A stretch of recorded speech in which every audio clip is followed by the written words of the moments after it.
Hi everybody, welcome back to my channel. Thank you for watching.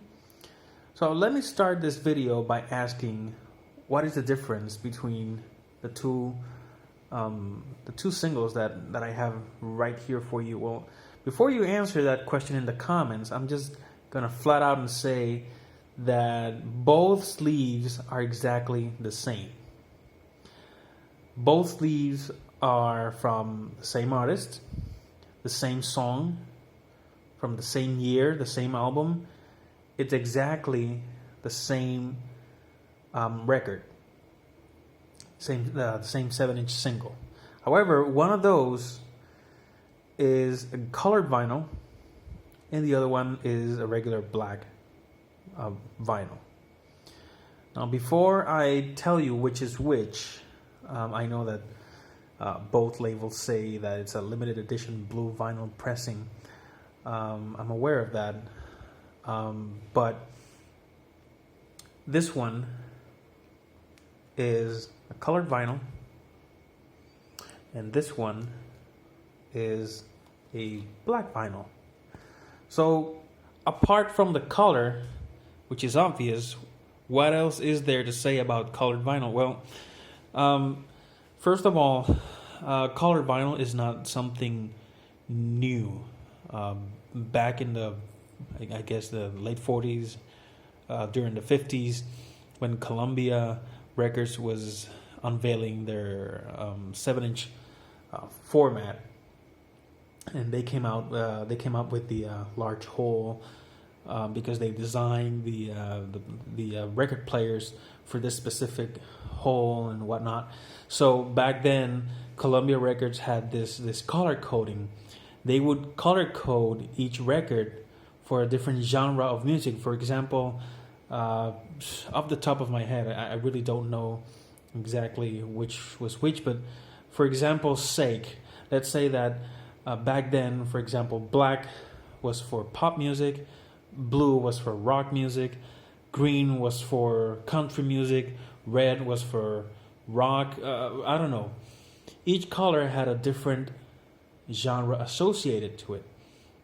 At some point, record companies just started to press black vinyl and just leave colored vinyl out. I don't know. They went with black. So what is it about colored vinyl that many people don't like? Many people associate a colored vinyl with bad sound quality. And let me just straight out say that color has nothing to do with the quality of sound. They didn't go to black as a standard because it sounded better. They probably went with black for convenience. Maybe. But if I put these two records on a turntable, on the same turntable with the same stylus, with the same equipment, I guarantee you that both of them sound exactly the same. Color has nothing to do with the quality of sound. Let me tell you exactly a couple of the things that might affect sound quality. For instance, number one, whoever acts as a sound engineer, whoever is the sound engineer in the recording booth, is in charge of mastering the songs that will end up in the record. If the sound engineer knows that the songs are going to end up on a vinyl record, he has to master the recording for vinyl, taking into consideration the limitations in space, the size of the grooves, and whatnot. If you want it to sound louder or if you want it to sound quieter, it all depends on how the sound engineer does it. That's the first step. The second step is when they take the master recording to the lathe and they create the master lacquer, and then they take that master lacquer to the pressing plant and go through the whole process. The second step is choosing the material for pressing your vinyl. Now, not all of 7-inch records are made out of PVC. PVC is the main ingredient of 12-inch records. But for 7-inch records, not all were made out of PVC. Now, PVC stands for polyvinyl chloride. That's where records get their famous vinyl name. It's the short for polyvinyl chloride. That's where they're made out of PVC. But in the United States, a lot of the 7-inch records, for cost reasons, they were made out of a cheaper material called styrene. Now, styrene is also used as an ingredient to make records in some places because it cheapens the cost. But styrene has a side effect, and it's because it's cheaper. The material is also not as good, and the quality of sound will suffer over time because your record will last less. Styrene and vinyl differ. How do you tell them apart? Well, it so happens that both of these records are made out of PVC, and the way you tell them apart is when you have a PVC record, the edge right here, I don't know if you can notice it. The edge is kind of flat. It's kind of flat. It kind of has that edged that rounded edge that you see in regular 12-inch records. Also, if you try to peel off the label, like your nail just glides over the label, you can't really peel it off. Same with this one. This one is also made out of PVC, and the label is just there because during the pressing process, what they do is they have the puck, the PVC puck. They have the label on top, and the other one on the other side, and a press comes from the top, compresses the puck, and everything just like fuses together. The label and the vinyl like fuse together. With styrene, what they do is that they fill a mold with the material, and then they stick the label on top when it dries. The process is different, and that's how you can tell them apart. Now, I really don't know if I can just pull something out from here. Maybe like, I don't know. Let me see if I can show you real quick. Now, this is a Phil Collins record.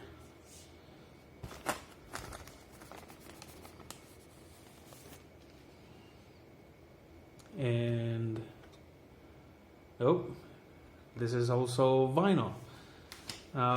Again, not all of these 7-inch records were made out of PVC, but if you have 7-inch records, the way that you can tell them apart is the edge of your record will be kind of flat. Let me see if this one has the and I think we have a winner here. Now this record kind of has like a flat edge here. It's not rounded. It's kind of flat. I don't know if you can see it. It's kind of flat. So, and yeah, when I try to peel it off, it's kind of like the sticker. The label is. Yeah, my nail can actually try and peel it off. This is a styrene record. It has a flat edge versus the rounded edge of this one. And that's a good way to tell them apart. Now, does that mean that it's going to sound bad if it's made of styrene? Actually, no. This is a Cyndi Lauper record. It's being used quite a lot, but it still sounds great. The problem with styrene records is over time they can show signs of what is called cue fatigue, like when you drop the stylus on the on the record, and the stylus is probably dropped incorrectly over and over and over. You're gonna hear like a sizzling sound each time, and so yeah, that's another way to tell apart vinyl from styrene. Well, anyway, I'm just beating around the bush here a lot. Anyway, quality of sound is not affected by whether it's color or black. If you have a colored vinyl and it sounds horrible, chances are that either the master recording was not optimized for vinyl, or probably they used recycled material. If they're made of PVC, they probably use recycled PVC. Or if they use styrene, well, probably your record has too much wear and tear, and it's not going to sound right. And again, this is an original 1986 record. This one is also a 1986 record. They're not reissues. It's just that the blue one was a limited edition, whereas the black one was the normal edition. And that's pretty much it for now. However, for the next video, I want to talk to you about this. The first International Puerto Rico Pop Festival. That's up for the next video. I'm going to talk to you about a little bit about the history of this event. It's kind of like the Puerto Rico's version of Woodstock in the 1970s, and I'll tell you a little bit of the history of what was this event and how this record ended up in my hands. So thank you for watching, and I'll see you next time.